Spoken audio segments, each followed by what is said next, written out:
Audio stream check.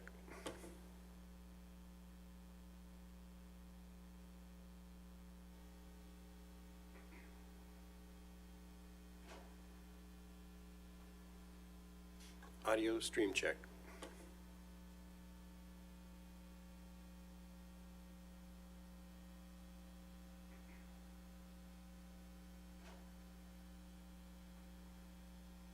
Audio stream check.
If everybody's ready, I think everybody's ready. We can go ahead and go on the record.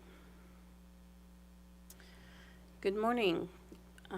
This is a rule comment hearing in Commission File Numbers GX-2024-0326 and GX-2024-0337. My name is Nancy DePell. I'm the regulatory law judge presiding over this hearing today. Rule comment hearings are different than our contested case hearings. These hearings are just to take comments on the proposed rule and amendment that is before the commission. Anyone can comment, and you don't have to be represented by an attorney or anything like that. So normally the rule says that we take comments in favor and then comments opposed, but that doesn't really work very well when we're doing a combined hearing and this type of rule. So we'll just go through the comments. People will testify or speak as we go, and I'll just ask you to please make it clear which rule that you're commenting on, and try not to mix them up too much. The commission has to summarize all of the comments and respond in their order of rulemaking, and it will be a lot easier if we focus on exactly which provisions or what your suggestions are and which rule they pertain to. I would ask everyone present and those online to make sure those online are muted and those present have muted their devices, silenced or turned off your cell phones and computers and so forth. I have with me currently Chair Hahn, and we may have some other commissioners joining us along the way. If they aren't able to be here, they'll be reading the transcript. We have a court reporter taking down the transcript, as well as this is being recorded and streamed online at our website. Are there any questions before we get started about the procedure? Or all right, I will just kind of open it up as we go. I'm going to ask if OPC would like to begin, just to start us off. Certainly. Were we going to make entries of appearance, or is that not necessary? I'll just let you make your entry as you go. Say who you are, and if you're here representing someone, say that. Be sure that you do speak into the microphones and that you speak slowly so the court reporter can get everything down. Go ahead, Mr. Kleiser. Thank you. John Kleiser, on behalf of the Missouri Office of the Public Counsel. My contact information has been given to the court reporter. So to start, we filed written comments. Just before this hearing began, staff distributed a list of sort of the feedback it had gotten for all of the comments that were received. And in general, the OPC agrees with all the feedback related to its comments. I feel like our written comments were fairly self-explanatory, so I won't dwell on them very long here. It appears that staff is okay with the written suggestions we made to 0326, and with more understanding as provided by staff, I think we're okay with the issues we had addressed with 0327, or sorry, 0337. So I don't really want to dwell on that very much. I'm going to touch on some of the comments that were introduced by other parties to the case, and I will try and go as quickly as possible. And I ask the court reporter to please yell at me if I go too quickly. That sometimes happens. So I'm going to start with 0326 and the comments by Summit. And I'm going to refer to these points as the points in the numbered paragraphs in their filing. So in their first point, they asked to broaden the definition of hydrogen. We At the OPC, we opposed the requested change for two reasons. First, Summit's proposal would allow non-renewable sources of hydrogen to be included in the renewable natural gas program. In particular, it would allow hydrogen produced through the steam reformation of methane to be called renewable, even though this is not a renewable process and in fact produces high levels of CO2 emissions. The second point, which is perhaps more important, is that Summit's proposal would create confusion, as it would create an ambiguity of when hydrogen is considered renewable. Under the proposal, hydrogen from any source would be considered renewable unless the hydrogen was mixed with biogas, at which point it would have to come from renewable sources to be considered a renewable natural gas. And the idea that the hydrogen's renewable nature changes whether or not it's mixed with biogas is a very odd conclusion that I would suggest you should not allow. So while I think that what they have proposed is consistent with the statute, I think that in keeping with the spirit of the statute, what staff has proposed is a more correct interpretation for a rulemaking perspective. Point two, they suggested the RNG RIM be made annually. We just wanted to point out that the proposed rule already restricts it to being updated once a year, so we think that's redundant and unnecessary. Point six required customer information regarding the difference in heat value for hydrogen gas, and Summit wanted clarification for why that is. And while I'm sure that staff will provide clarification, the OPC wanted to make sure that the commission, utilities, and customers understand that hydrogen and natural gas, which is primarily methane, are very different beasts. Hydrogen's adiabatic flame temperature, which is the temperature reached by a flame under ideal conditions, is more than 200 degrees hotter than methane, and its flame speed is more than 4 times higher than methane. And what that means is that most appliances, such as furnaces, hot water heaters, and stoves, will need to be significantly altered to run off pure hydrogen. So it's important for customers to have that understanding if, the utilities were to move towards more of a hydrogen-rich fuel source. There's also another significant point that I want to bring up here that's tangentially related to this, and that's the problem of hydrogen embrittlement. So hydrogen embrittlement is also known as hydrogen-assisted cracking or hydrogen-induced cracking. It refers to the loss of ductility and ultimately pipe failure caused by metal pipes' absorption of hydrogen gas. This has the potential to become a massive problem if hydrogen gas is introduced into a gas utility's methane supply, as many houses use metal pipes inside the home, and many of the actual appliances that use hydrogen gas will also have metal components. So customers need to be made aware of the potential danger that hydrogen gas could pose to their home, as the gas could cause either a breakdown of the appliances or the pipes inside the house itself. And this could lead to significant damage, internal gas leaks, and even possibly catastrophic failures. And just by way of anecdote, I would point out that a couple of years ago, Missouri American Water faced a class action lawsuit for effectively hard water problems on its system in the Parkville area. This is another situation where you could possibly see that same kind of thing. If customers aren't made aware, or if the hydrogen amount in the gas is too high, you could see it actually beginning to potentially damage people's appliances, possibly, which could lead to future litigation. So it's just something I want to kind of put out there and make sure people are aware of moving forward as we discuss the use of hydrogen in renewable natural gas systems.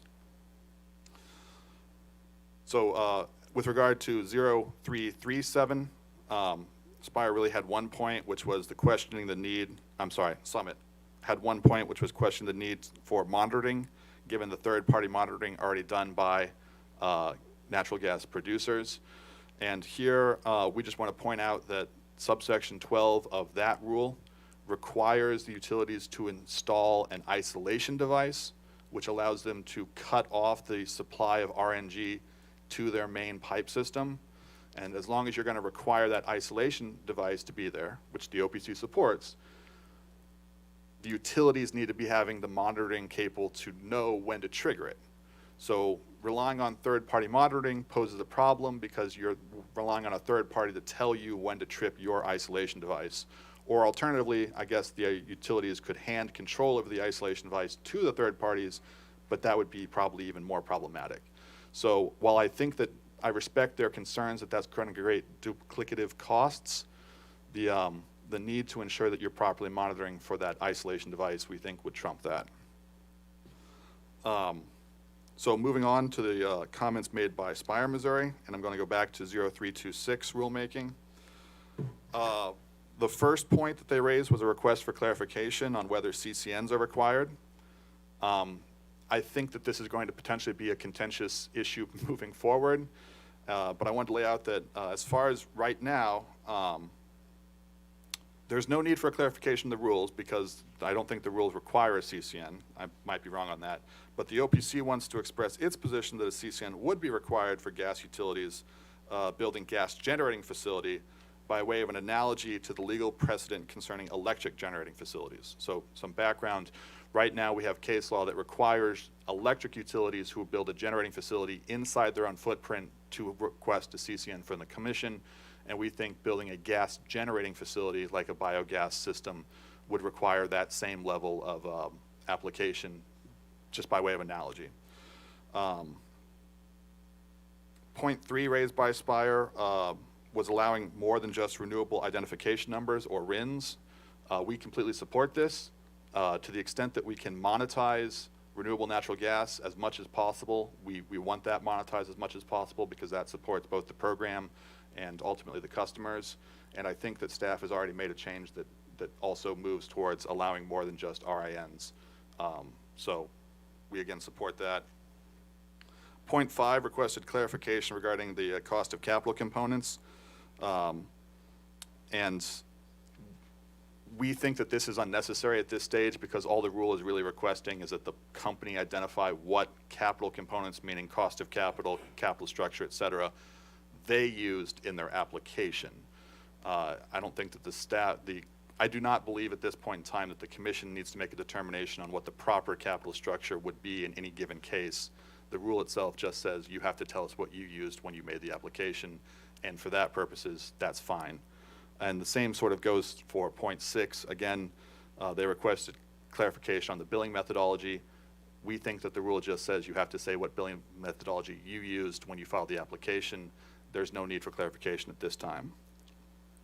Point 7A is one of the more larger issues that I'd like to direct the commission's attention to because it concerns the issue of a prudence review. And to my knowledge, I don't think Spire requested an actual change, but it is something that we really want to consider moving forward here.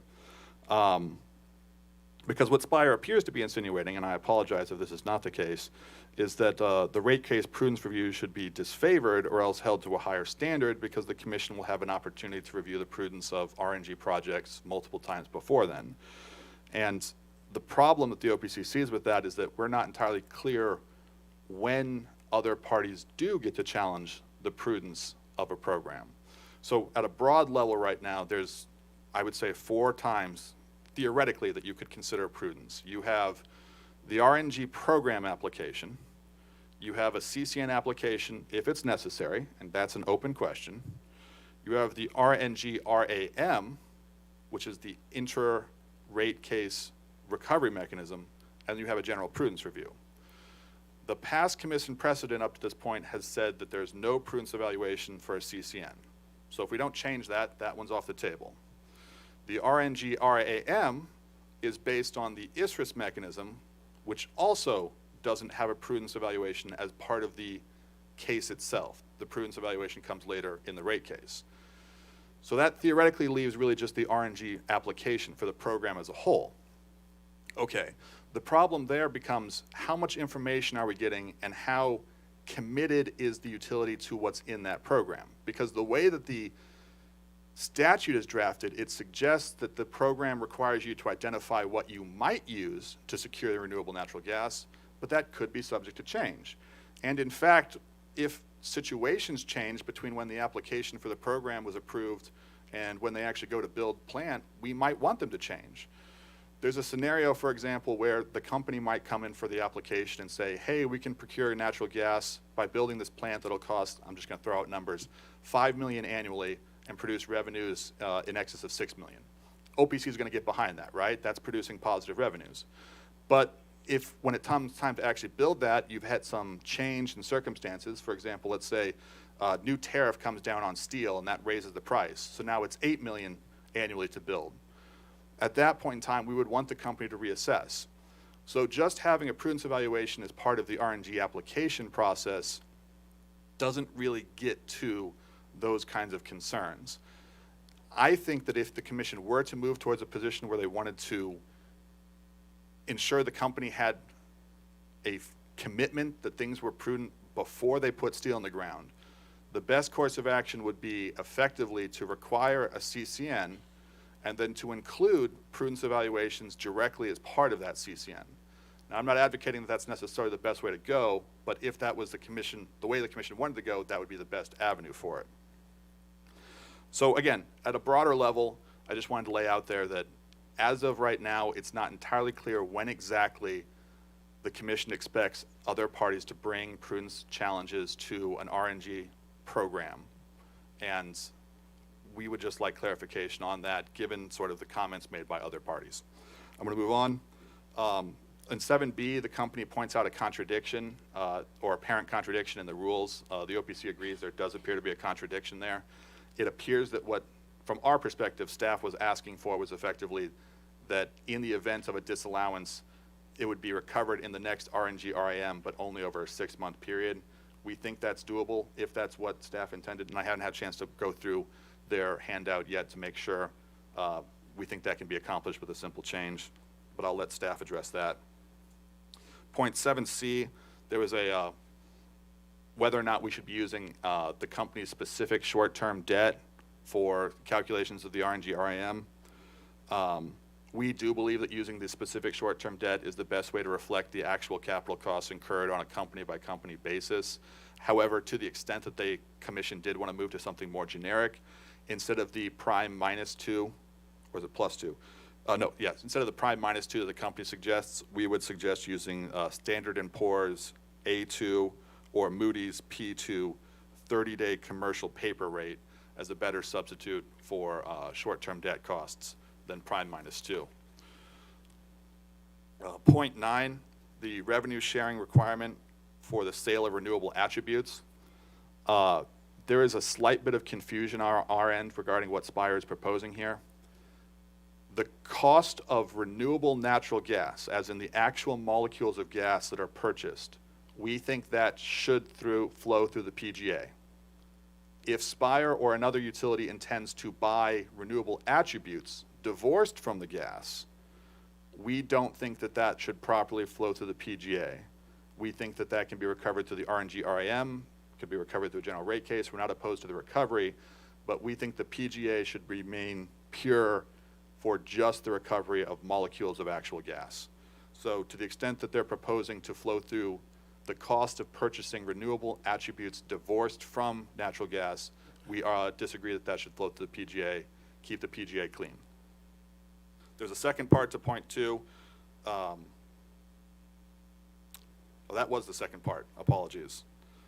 The first part was regarding the sharing of renewable attributes. And this really goes specifically, I think, to a project that Spire has currently in the works and they kind of discuss regarding the city of Kansas City. We do not agree that the commission should make the change proposed by Spire that would allow the company to share the RNG attributes as part of the base rules. First, we think this inhibits the cost effectiveness of these programs for Spire's customers by denying the full value of the capital investments that they pay for. It also therefore results in Spire customers subsidizing the other entities, such as the city of Kansas City in their example. We also think it encourages utilities to use the sale of RNG attributes to crowd out competition against private RNG producers in an abusive manner. In other words, it allows the gas utilities to utilize their position as regulated monopolies in an unfair manner in the competitive marketplace. We do note, however, that in the specific case that Spire is talking about, the company could always ask for a waiver from the rule if if what is currently proposed is adopted. So our recommendation is to not make the change that they propose, but if Spire feels strongly enough that they should request a waiver when they come for the application of that particular project. Finally, with regard to point 10, they discuss the RNG RAM timeline. They talk about limiting it effectively to the same timeline used for the ISRIS. And again, the OPC would oppose this. I have worked ISRIS cases. I know Judge DePel has seen ISRIS cases that have gone to hearing. They are not fun when they become contested cases at hearing because they get very squirrely. I would strongly recommend that the commission not apply a time frame to this and prevent parties from, having to resort to things like live testimony. It is just not a good time. I believe Spire's comments with regard to the second rule, 0337, are pretty much in line with what I've already said with regard to Summit. Again, the whole third-party monitoring thing is necessary for the isolation cutoff. And the only other person I think I saw who made comments, besides the one gentleman, was Raceline. Raceline. I am so sorry. I can't pronounce that correctly for some reason. And again, they basically said that they wanted an increase to the number of ways that you could monetize the RNG attributes, and we fully support that. In general, the OPC is on board with the idea of renewable natural gas to the extent that we can produce meaningful benefits to Missouri customers in the form of, cost-effective, profitable endeavors. So we are looking forward to the utilities putting forward programs that intend to make more than they would otherwise cost. I think Raceline has shown that that's a possibility, that that's something that can be done. So we are looking forward to their applications. I know that was lengthy, and thank you very much for your time. I would also request, to the extent that anybody else wants to respond to our issues, that I get a chance to come back if necessary, but otherwise, I'm done. Thank you. All right, thank you, Mr. Kleiser. Did you have any questions, Chair Hahn? And I see Commissioner Kolkmeyer has joined us online. Commissioner, if you have any questions, just feel free to jump in. Okay, will do. Thank you. All right. Mr. Kleiser referred to staff's summary, and when staff gives its comments, it's going to present an exhibit where they did a summary. So for those of you online, that's what Mr. Kleiser was referring to, and we'll make sure that that gets put in the record, and you'll be able to refer to it.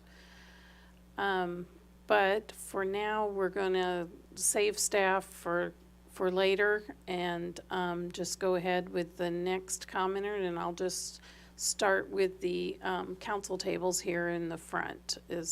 Are there comments? And is your microphone on?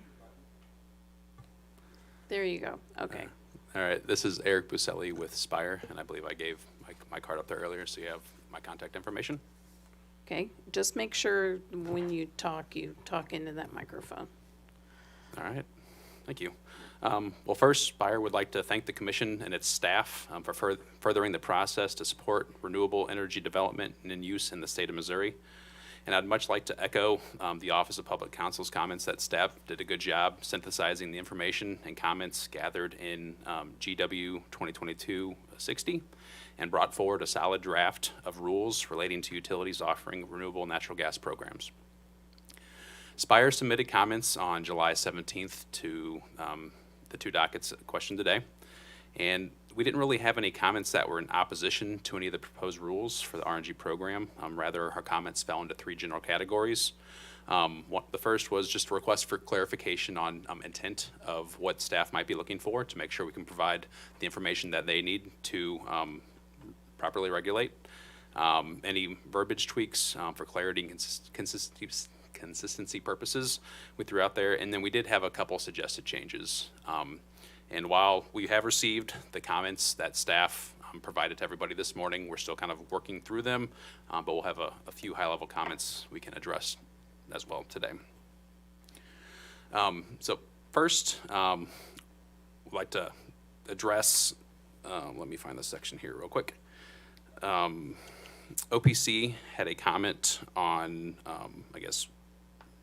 40.101D that kind of specifies what's included in and allowed to be recovered under an RG RAM.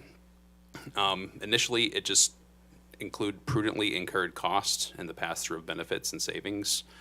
OPC kind of added some verbiage related to capital, depreciation, and applicable taxes. And Spire just wants to note that for projects that involve production or even interconnects, there are also operating expenses associated with those. So this differs from a traditional ISRIS project where we just would focus primarily on capital depreciation and taxes. But when you're operating a facility, there could be varying levels of expenses that are incurred to generate that gas that is then provided to customers. And additionally, to comment on the CCN section, let me go find that here real quick.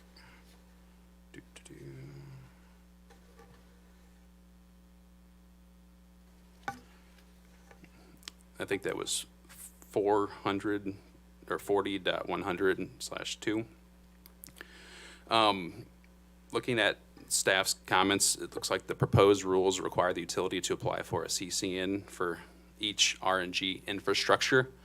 And I think if a CCN will be required for each type of investment, we'd probably want to echo agreement with the OPC's thoughts, where maybe it should be limited to production type assets, because those would require additional investment and other factors that could potentially need to be considered versus an interconnect type investment. Because I think the definition of RNG infrastructure was sort of broad, where it included production, interconnection, and I think some pipeline. So there's just different degrees of potential investment that could be brought forward to an RNG RAM, but they all might not kind of fall to that higher investment category that a production asset might be. So if a CCN is to be required, we think it should be limited to those production type assets.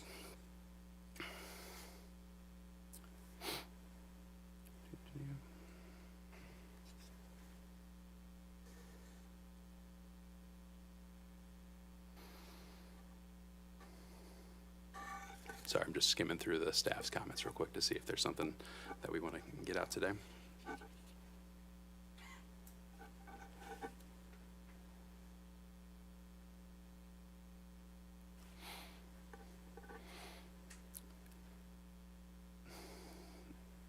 And I think we seem to be on a roll agreeing with the OPC on quite a few things today. But we do think there's kind of a clear delineation on where the cost of gas for a procurement type of transaction should go. And we do think that should flow through the existing cost recovery mechanism of the PGA. And then we might have slightly differing thoughts on any RNG attributes that could be purchased in an off-take type agreement situation. We think those could be consideration for passing through the PGA, and any revenues could go towards offsetting that explicitly. So we think the PGA could be a natural landing spot for that as well, for those non-investment type of activities, which we think fit naturally into an RNG RAM. But that could be something we could explore further.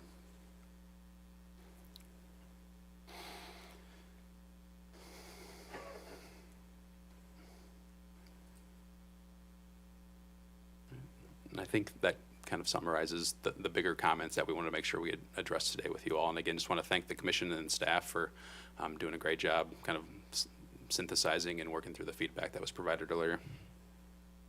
Thank you. Are there any commission questions? All right. Thank you very much for your comments. Are there, oh, wait a minute. It may be helpful when staff was conceptualizing this rule. We call it an RNG RAM. We call it Ring RAM. So that's kind of how we're sounding out the acronym. That might help you give your comments. Mr. Cooper? Thank you, Judge. As was mentioned before, Raceline Alternative Energy Services provided brief comments last week in this matter, and I just wanted to take first a few minutes. It may not even be a few minutes, but to provide a little background as to who Raceline is and what they're doing at this point in time. The mission of Raceline is to discover and implement alternative biomass and energy solutions with the goal of restoring millions of acres of grasslands on marginal land throughout the Midwest region. Raceline Alternative Energy, which is an affiliate of RAES, creates renewable natural gas, pipeline quality natural gas produced from organic inputs and natural processes. After this production and processing, RAES gathers this RNG to a point where it may be compressed and injected into a transmission pipeline. And in fact, Raceline Alternative Energy and RAES currently produce biogas in Missouri that is injected into the ANR pipeline, which is an interstate pipeline under the jurisdiction of the FERC. Returning briefly to the comments, RAES is generally in support of both of the proposed rules that are the subject of this hearing today. In terms of the specific item that RAES had commented on, the 20 CSR 4240-40.100 2I, we've had a chance to see the proposal of staff and the document that I understand will be marked later today, where staff proposes to change that to say all prospective sales of RNG attributes, and that change is acceptable, and Raceline believes that will address its concern. On the WebEx today is Mr. Tim Johnston, who is a vice president of Raceline Alternative Energy. He is the person who signed the company's comments, and I believe that he has one comment that he would like to add at this time, Your Honor, if we could do that. Certainly. Mr. Johnson, are you able to join us? Yes, ma'am, I believe I am. Okay, we can hear you just fine. Go ahead with So your I just- comment. I just wanted to make a comment about one of Mr. Kleiser's comments regarding renewable hydrogen. In the EPA set rule that was passed, I think, about a year ago, went into operation shortly or just recently, they changed the definition for renewable hydrogen to include not just hydrogen produced from electrolysis of water using renewable electricity, but also to include hydrogen produced by steam reformation of renewable natural gas. And I'd just like to have the comments reflect that, our comments reflect that, and we would like to see renewable hydrogen, the definition accepted by the commission, include renewable hydrogen produced from renewable natural gas through steam reformation processes. Okay, thank you very much. Did you have further comments, Mr. Cooper? I do not. Okay. Are there any questions from the commission? And Commissioner Mitchell has also joined us. Don't see any. Thank you very much for your comments. Thank you very much. Okay, are there others in the gallery that wish to comment? If so, I'd ask you to come to the podium. Or wave at me if there's... Is there anyone else on the WebEx? I don't believe so.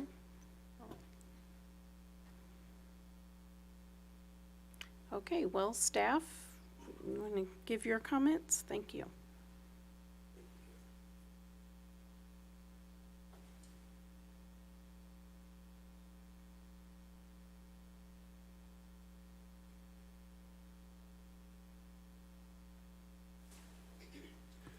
Good morning. This is Scott Stacy. I represent staff. I gave my business card to the court reporter.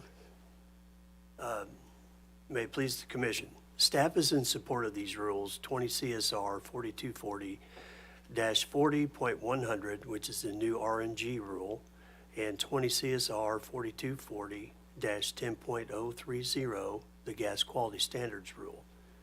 They're also set forth in GX 2024-0326 and 0337. Staff reviewed all written comments submitted by OPC, Raceline, Summit, Spire, and Mr. Ted Christensen. Staff responded to these comments as outlined in the document I handed out previously, and at this time, staff moves to admit that document as staff's exhibit number 1 into evidence. Thank you, and we don't have formal evidence, but I appreciate you bringing that. So I will admit exhibit number 1. I've marked it as exhibit number 1, and we'll put that in the record as part of staff's comments. Thank you, Judge. Thank you. Staff plans on addressing these comments within the final rulemaking as well. My plan is to go through staff's comments, and if you have any questions regarding those comments, there are a few staff members present that may address your questions: Jim Bush, Claire Eubanks, David Summer, and Robert Clay.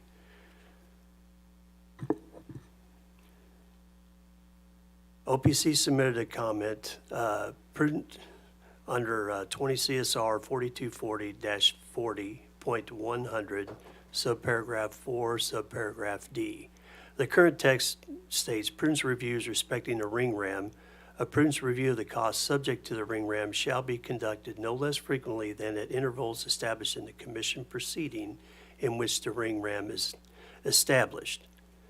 The proposed text, prudence reviews respecting, or a prudence review of the costs subject to the ring ram shall be conducted no less frequently than once a year unless the commission orders otherwise during the proceeding in which the ring ram is established. Staff is not opposed to this modification that was submitted by OPC. The next one is 20 CSR 4240-40.100, subparagraph D, or subparagraph 1, subparagraph D. The proposed text submitted by OPC is renewable natural gas adjustment mechanism, means a mechanism that allows periodic adjustments to recover prudently incurred capital costs, depreciation expense, and applicable taxes.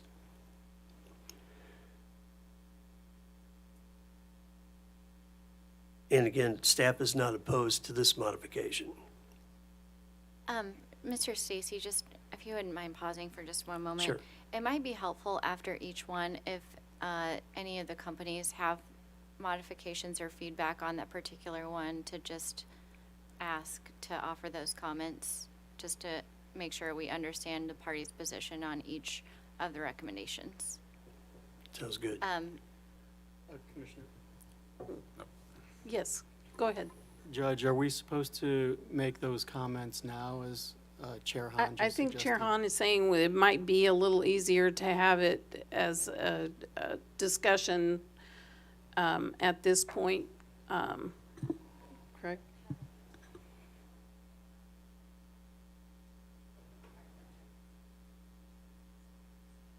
So at the end of each of staff's comments, if someone has a remark that they would like to make, then we could do that now. Did you want to respond? Just to be sure and identify yourself. Okay, this is Eric Buselli with Spire again. And I believe in my initial comments, after doing a quick skim through, this is one of those items where we believe the initial language of, I don't want to call it generic, but the incurred cost recognizes that there are both capital and operational expenses that could be associated with costs that could be brought forward in a ring ram. So we just want to maybe oppose the modification to kind of explicitly limit it to the capital cost, depreciation expense, and applicable taxes. Those will for sure be considered, but there's also those additional operating costs for facilities that should be recoverable as well. And Mr. Kleiser, you had a response? Yes, the OPC actually believes that those operating expenses can't be recovered through the ring ram due to the statutory language. Specifically under subsection 5 of the statute, which I will identify for the record, is 386.895. Any costs incurred by a gas corporation for a qualified investment that are prudent, just, and reasonable may be recovered by means of an automatic rate adjustment mechanism. However, qualified investment is defined as any capital investment in renewable natural gas infrastructure. I'm not going to read the rest of it. My point here is that according to the language that we interpreted, only the capital investments can actually be recovered through the ring ram, which is why we believe it would be restricted to the capital cost, depreciation expense, and applicable taxes, which we reflect would be recovery of the capital investments as opposed. I want to specify, though, that ultimately operation and maintenance expenses would be recovered. they would just be recovered as part of a general rate case, as would any other operation and maintenance expense normally be. There is, I'm double checking myself right now, but I don't think there's any existing intermittent rate mechanism that allows the recovery of an operation and maintenance expense. I'm sure someone will jump up and explain to me why I'm wrong, but based on the statutory language, we don't believe that those should be included here, though we do recognize the company will absolutely be allowed to recover those as long as they are prudently incurred as part of a general rate case. Are there any other comments or questions about that part? I'm going to pause while some people in the gallery are conversing to make sure there's not any additions. I was, Mr. Cooper? yeah, Judge, I apologize. I was just asking if staff could email me this document so I could send it on to Mr. Johnston, since you're doing the comments in the hearing, so. Okay. Are there anything else on that point? Your Honor, I didn't introduce myself earlier for the court reporter, Srinu Dundamudi with Spire, and we did have one more comment on that. This is Eric Buselli with Spire again. And the legislation, like as Mr. Kleiser pointed out, does mention the recovery of all costs associated with it. So while there might be a capital investment, there could be other costs related to the capital investment that we think should be brought up for recovery. Because depending on the timing cycle of when a company's rate case might be, there could be significant additional O&M costs that could prohibit the pursuit of some of these projects and the bringing of that renewable energy to Missouri customers. And they could be perfectly prudent projects that does bring real benefits at a cost-effective manner, but not allowing the recovery or the delayed recovery of some of those higher O&M expenses could impact the ability or the desire for some of these projects to come to fruition. And yes, those costs would be reflected in a general rate case, and that would be reset to zero per the rules. So there is that path to get those eventually, but depending on the timing of rate cases, it could impact the ability for some of these projects to move forward from a public utility perspective. Mr. Kleiser, did you? It's a matter of statutory interpretation, and I reflect that the commission will have to dwell on it. Really, more than anything, I just want to point out that the next change is the exact same, so unless there's a reason to, I don't think we have to touch the second one the staff has either. We can just move on from that and think everybody said their piece. And You talked about paragraph 4. Talking about this one? Yeah, that's the exact same as this one. That's same. all right, is there agreement then with staff moving on to the next point? All right, go ahead, Mr. Stacy. Thank you, Your Honor. 20 CSR 4240-10.030, which is under GX 2024-0337, comment 1. The recommendation, the rule refers to manufactured gas, which is not defined in the rule. OPC recommends providing a definition or removing the term. Staff's reaction is the term manufactured gas is currently in sections 10, 11, 12, and 15 of 20 CSR 4240-10.030 standards of quality, which are being amended. Staff also notes that 386.250 revised Missouri statutes refers to the manufacture, sale, or distribution of gas, natural and artificial, and the Commission's pipeline safety standards in 20 CSR 4240-40.030 address safety requirements for pipelines transporting manufactured gas. As background, historically, manufactured gas referred to a produced gas from coal or oil by heating the material in a nearly oxygen-free environment to break it down to volatile components.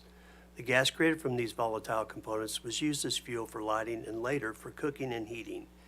Gas manufacturing was commonplace in Missouri from about 1860 till 1940. When interstate pipelines brought natural gas to the state in 1930s, gas manufacturing waned and then ended. However, with the current push towards alternative fuel sources, staff anticipates there could be a return to similar or alternative means of manufacturing gas for use as fuel. To the extent that such gas may be introduced into natural gas distribution systems, staff does not see any reason to eliminate the standards for gas quality of manufactured gas. Plus, we don't believe that we need to eliminate it or define it as an industry term, but if required, it is possible we can make a definition for that. Any questions? Are there any additional comments based on that point? We agree with everything he said about what manufactured gas is. That makes sense, and I guess I just didn't know. I feel like it would have been helpful to have a definition. That was it. Any other comments? All right, go ahead, Mr. Stacy. Thank you, Judge. 20 CSR 4240-10.030, again, GX 2024-0337, comment 2. The second issue concerns the fact that it is not clear whether the rule fully contemplates the use of hydrogen gas, which is included in the definition of a renewable nature gas referenced in the rule, because hydrogen gas has substantially different chemical properties when compared to what is commonly known as natural gas, which is primarily composed of methane. There are significant questions whether the requirements, including heating value, are intended to refer to just natural gas, hydrogen gas, or some combination of the two. OPC recommends the Commission consider modifying its rule to more specifically state what, if any, quality standards are affected or applicable to hydrogen gas in its final rule. The basis of staff's proposed limits was review of the FERC tariffs for the 10 interstate natural gas pipeline operators delivering natural gas to Missouri. 4 out of the 10 limit hydrogen to 400 parts per million as proposed by staff, and another specifies trace amounts. Staff believes that the limit of 400 parts per million maximum hydrogen is appropriate for renewable natural gas products that are intended to be a direct substitute for natural gas. As OPC notes, 20 CSR 4240-40.100 allows utilities' renewable natural gas program to potentially include hydrogen gas, presumably at levels greater than those currently listed in 20 CSR 4240-10.030, subparagraph 10, subparagraph E, as currently proposed. However, 20 CSR 4240-40.100 also requires that this be considered on a case-by-case basis. Staff anticipates that if any such projects are proposed and approved, specific limits for the volume of hydrogen that may be blended with natural gas will be specified in the approval. Staff accounted for this possibility in the unless otherwise ordered by the Commission language it proposed in subparagraph 10. As such, unless otherwise ordered by the Commission, all gas, including manufactured gas and RNG delivered to customers in the state other than gas, is delivered on interstate natural gas pipelines subject to the jurisdiction of FERC or Federal Energy Regulatory Commission shall conform to the following specifications. Thank you. Are there any comments about that? Okay. Go ahead, Mr. Stacy. Thank you. 20 CSR 4240-40.100. This involves Raceline's comment on GX 2024-0326, paragraph 2. The current text says all prospective sales of renewable identification numbers for RNG. Proposed text was all prospective sales of renewable identification numbers for RNG or other sales for RNG credit. Staff's position is change is unnecessary. The existing language is broad enough to consider during an application for approval of a program.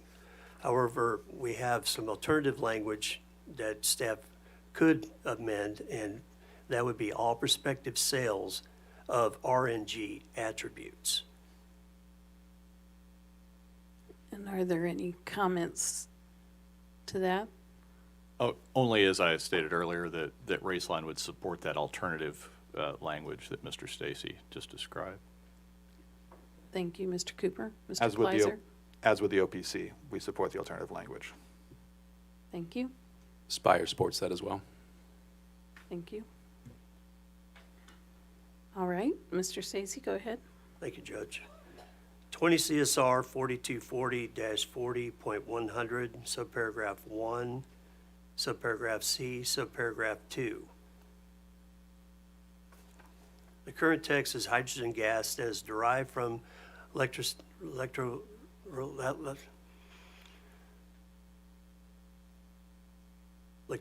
of water using renewable electricity or.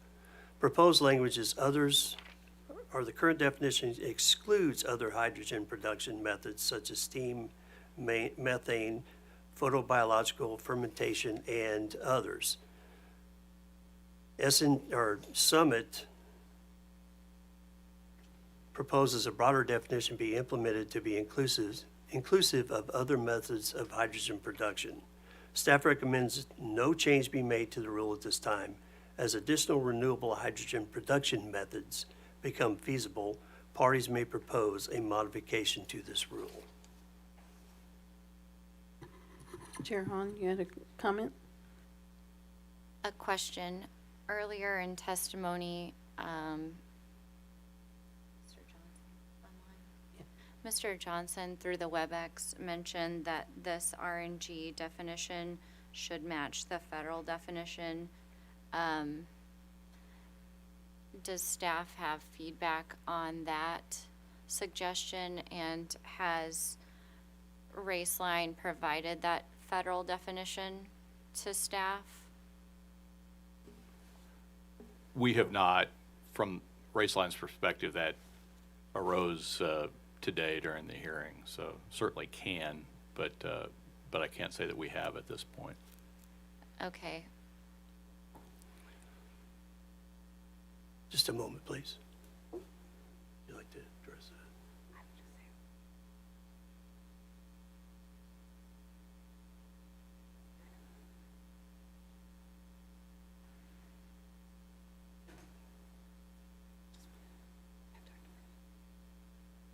Staff would like to have time to review that definition. Thank you.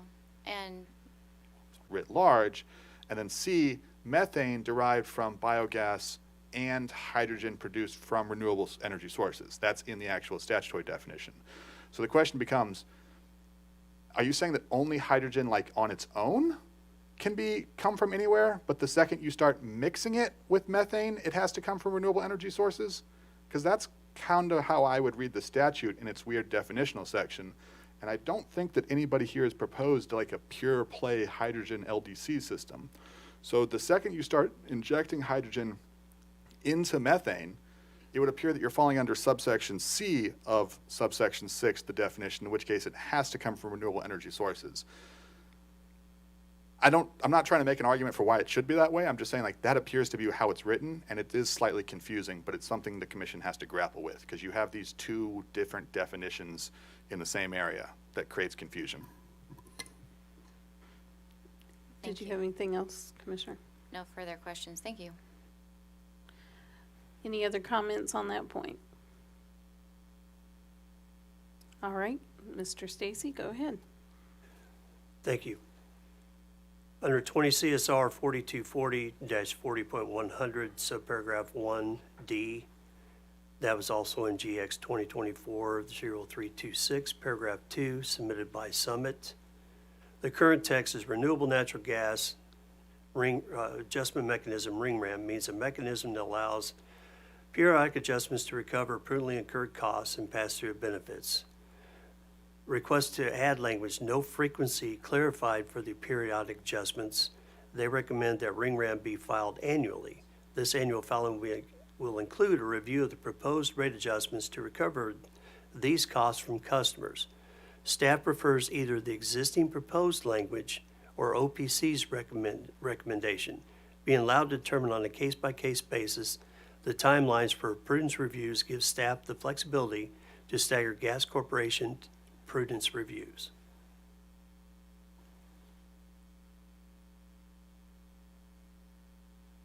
Are there any additional comments based on that? Not seeing any. Go ahead, Mr. Stacy.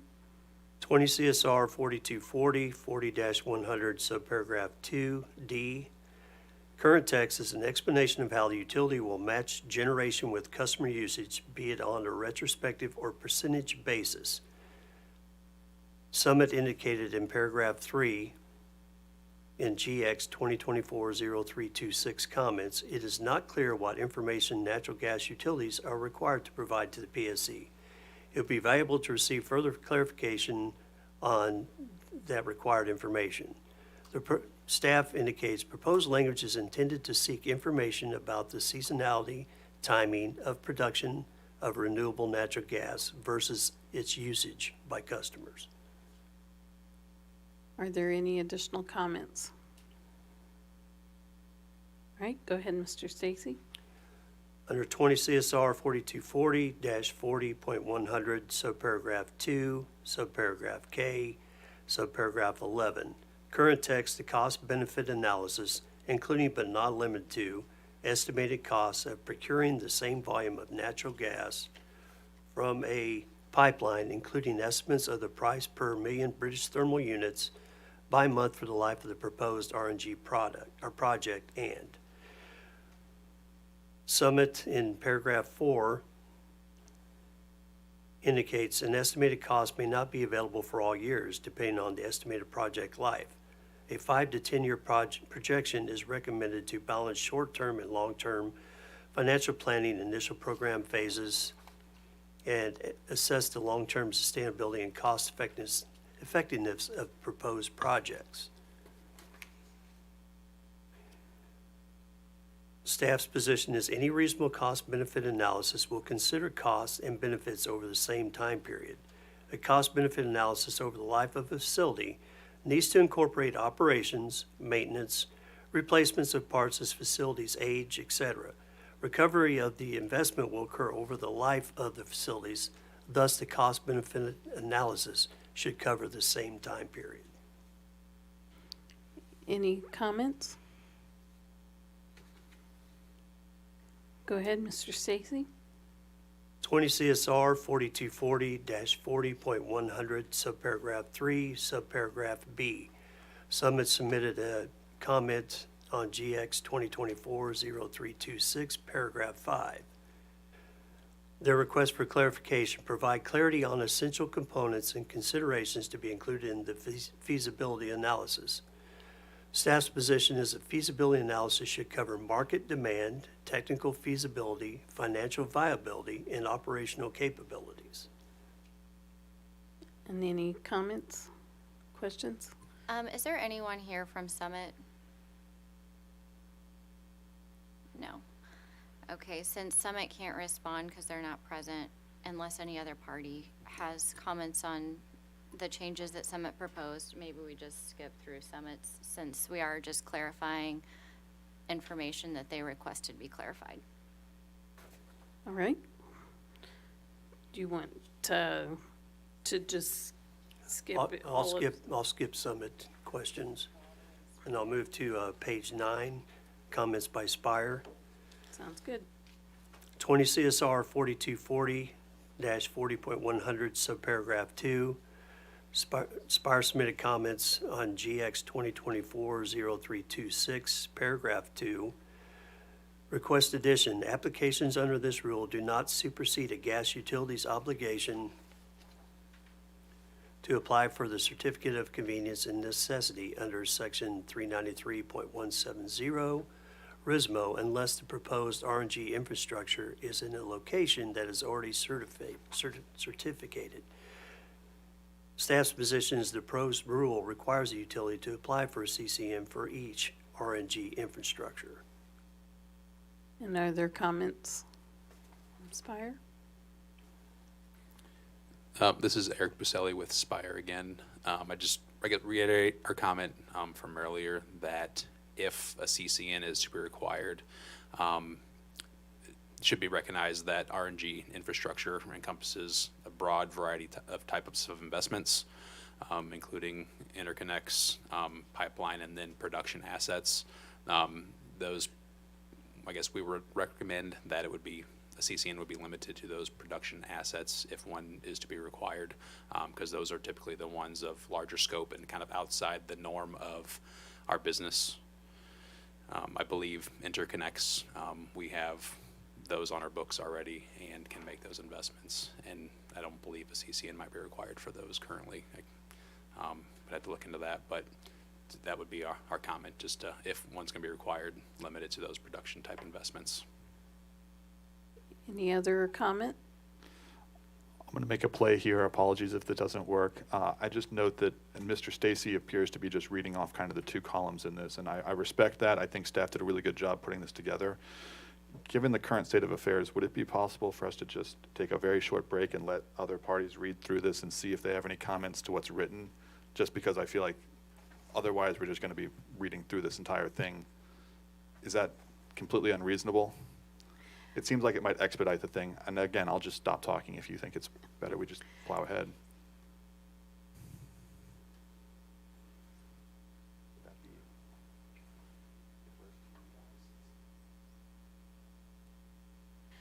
I think we'll just go ahead and go through the rest of Spire's comments, and then, and Mr. Stacy, if you want to just address the section that the comments are and staff's response. I think maybe everybody has already read Spire's written comments, so. That's fine, Judge. Will that mess you up? No, that's fine. Okay. I just want to make it easier and for everybody to understand where we're coming from and what the No, and- comment was specifically on. We appreciate the work that staff has done. All right, the comment by Spire in GX 2024-0326, paragraph 2, staff's position is the proposed language is intended to seek information about the seasonality, timing of production of renewable natural gas versus its usage by customers.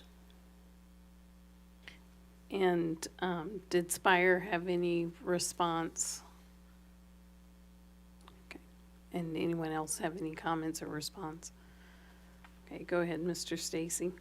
And comment of Spire GX 2024-0326, paragraph 3, staff believes change is unnecessary. The existing language is broad enough to consider during an application for approval of a program. There is alternative language. Again, all prospective sales of RNG attributes. And did Spire have a comment to that? This is similar to what was brought up with the race line comment, where the alternative language, I think, is sufficient. We support the alternative language. Okay. All right. Go ahead, Mr. Stacy. Comment by Spire, paragraph 4A in GX 2024-0326.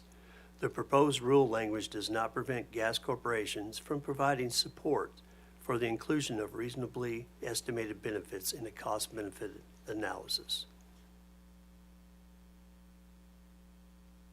Any other comments?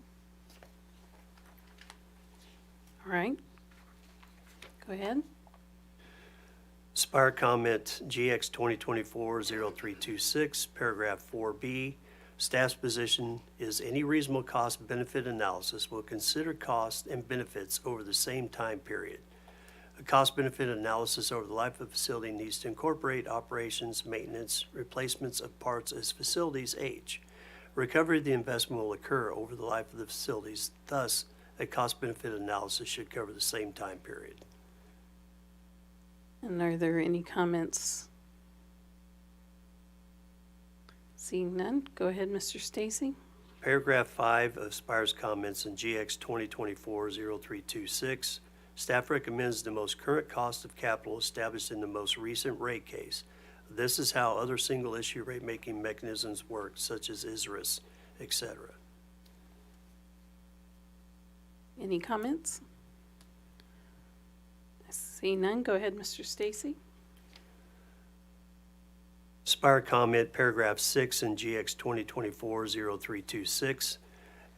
Staff's position, applicants should identify if a methodology other than that used in the gas utilities last rate case was utilized. Any response? Go ahead. Spire comment, paragraph 7, A and B in GX 2024-0326. Staff supports language modification to subparagraph 4, subparagraph C. The gas utility shall offset its ring ram in the future as necessary to recognize and account for any such disallowed costs. Any response? This is Eric Buselli with Spire again.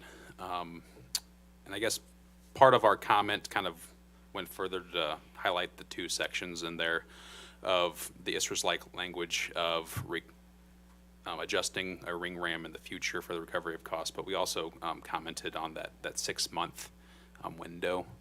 So I'm not sure if staff was trying to address that comment as well, or if that warrants like a further discussion.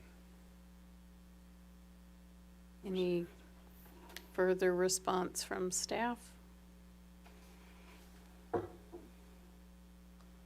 For what it's worth, the OPC also actually does think that there appears to be a contradiction, that Spire might be correct here. It requires the disallowance to be flown back over the next RNG-REM, but then also turns around and says over the next 6 months. So the question is, okay, do they have to have an RNG-REM in that 6 months?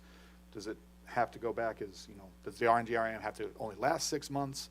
I think that's what Spire's point is, and there is a bit of confusion with that.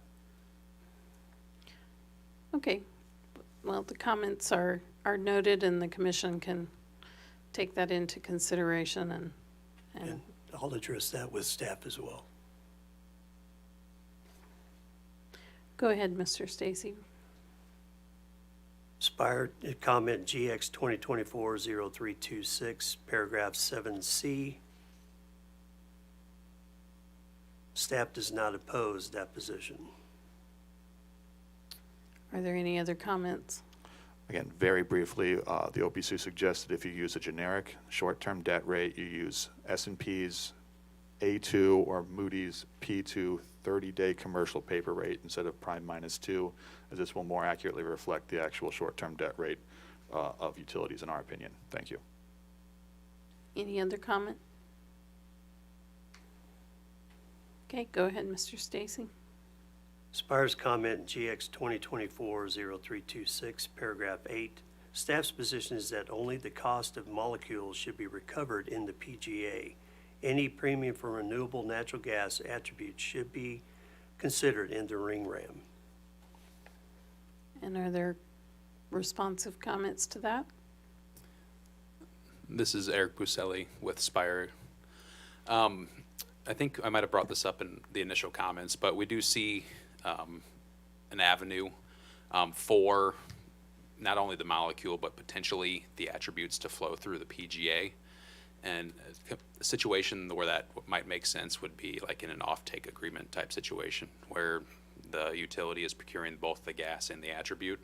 We'll let the cost of the molecule flow through, as well as any benefits that might come through the sale of the related attributes to also flow through the PGA. And then the ring ram could be, and I think based on some of the language in the legislation, is kind of specified for those capital investments and related operating costs to recover those. So there's two avenues to get to procure RNG. One would be a straight procurement, and the other would be an investment for production type situation. So there's two avenues where they could be bifurcated, and I have seen evidence. I think a utility that we observed in Virginia allowed the attribute revenues to flow through to the PGA for those types of offtake agreements. So there's some nuance that could be at play there. Any other response or comment? We agree with staff's position. The PGA should be just molecules only. They are more than okay to recover the costs, flow those benefits back to the RNG-REM, the ring ram. Like, we are fine with that, but you want to keep the PGA clean because that's how you measure how much gas the company is using. Any other response? All right, Mr. Stacy, go ahead.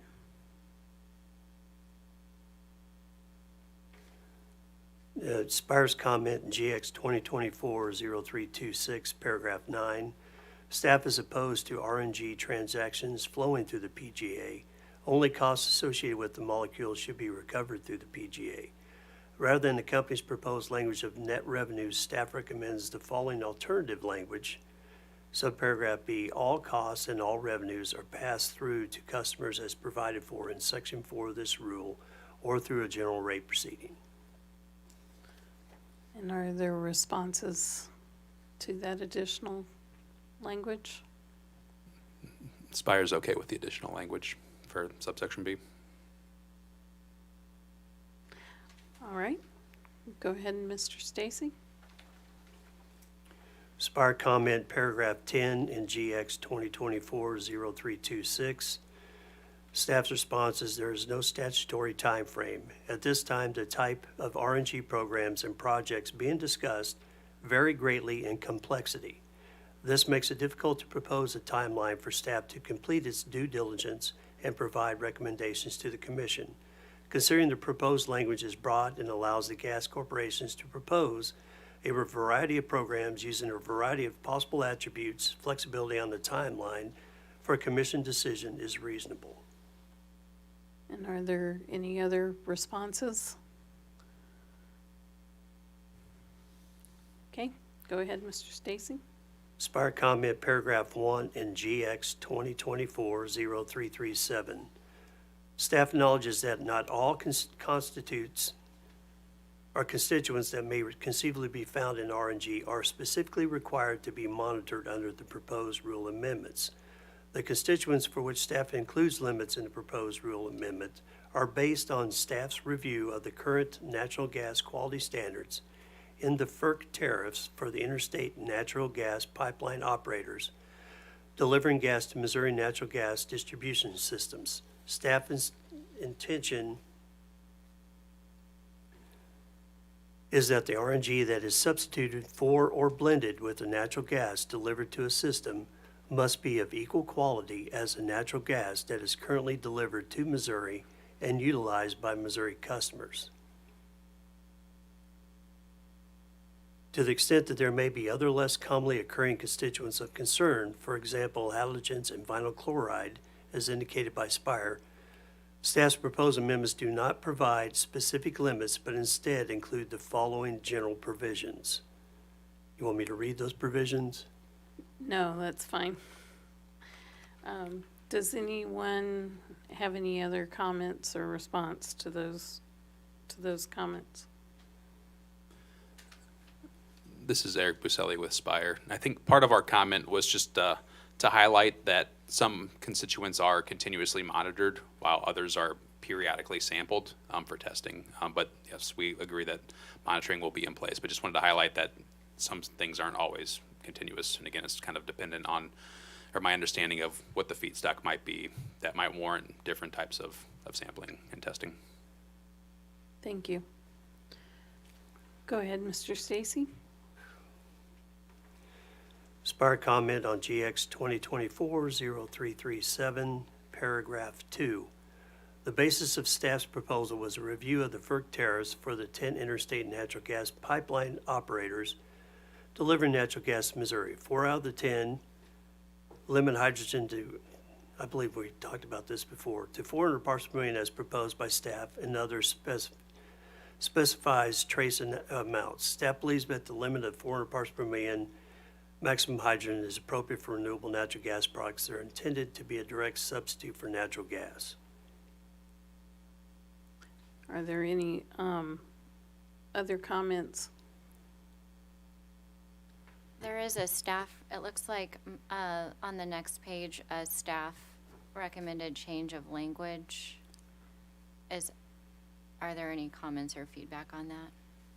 Yeah, thank you, Chair. I kind of cut you off there, Mr. Stacy, before you got to that part. Are there any comments, or does anyone need to review that proposed language? That is a proposed change. Oh, this is the existing proposal language. It's not for us to Oh, change. okay, okay. Thank you. Thank you for that clarification. All right, there were comments, written comments, and staff summarized those and responded them from Ted Christensen. Mr. Christensen isn't in the room, is he? I do not believe so. All right. I don't believe it's necessary for staff to go through those individually, as the written comments will be in the record and we can review those.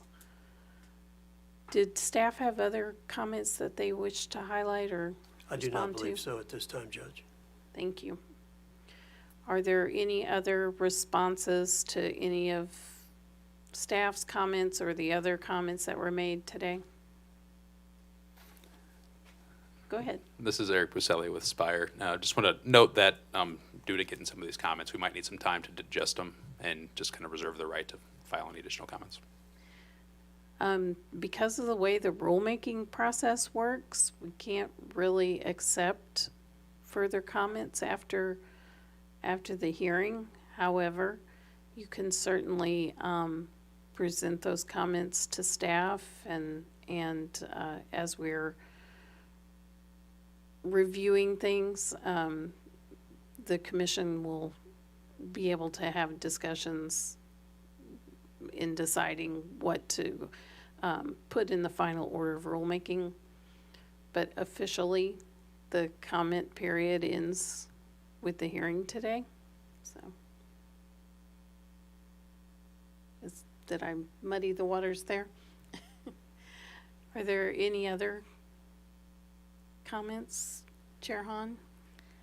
Just to close out, this rulemaking has been 3 years in the making, so I really appreciate the parties bringing substantive comments to the hearing today, and I really appreciate staff for spending a significant amount of time developing these very complex technical rules. They certainly did all their homework, and I think the comments today reflect how well the first draft was put together. So I just appreciate the parties and staff for getting us to this point. Thank you. Are there any other comments? All right.